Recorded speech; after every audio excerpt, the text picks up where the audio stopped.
Trial balance बन गया, पर अब प्रॉफिट या लॉस कैसे पता चलेगा?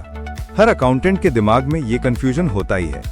अगर ट्रायल बैलेंस फाउंडेशन है तो प्रॉफिट एंड लॉस उसका रिजल्ट कार्ड है।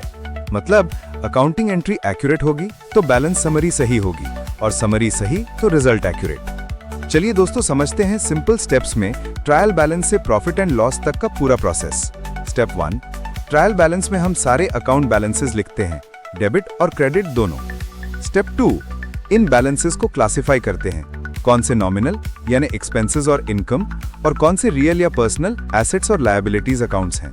स्टेप 3, सिर्फ नॉमिनल अकाउंट्स जैसे रेंट, सैलरी, कमीशन, इंटरेस्ट को प्रॉफिट एंड लॉस अकाउंट में ट्रांसफर करते हैं। स्टेप 4, टोटल करने के बाद अगर इनकम ग्रेटर देन एक्सपेंसेस तो प्रॉफिट, और अगर एक्सपेंसेस ग्रेटर देन इनकम तो लॉस। स्टेप 5, ये प्रॉफिट या लॉस फिर बैलेंस शीट में ट्रांसफर होता है बिजनेस की फाइनल फाइनेंशियल हेल्थ दिखाने के लिए।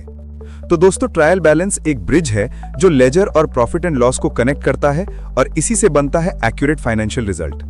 अब एक क्विक कंपैरिजन टेबल देखते हैं, trial balance versus profit and loss, जिसमें दोनों का पर्पस क्या इंक्लूड होता है, उनके स्टेज और क्या नेचर है। आपके हिसाब से पीएनएल में सबसे इंपॉर्टेंट क्या होता है, एक्सपेंसेस कंट्रोल या इनकम ग्रोथ? अगर आपको अब ट्रायल बैलेंस से प्रॉफिट एंड लॉस तक का लिंक समझ आ गया हो तो लाइक, शेयर और सब्सक्राइब करना ना भूलिए। नेक्स्ट वीडियो में हम समझेंगे प्रॉफिट एंड लॉस से बैलेंस शीट तक का फाइनल स्टेप।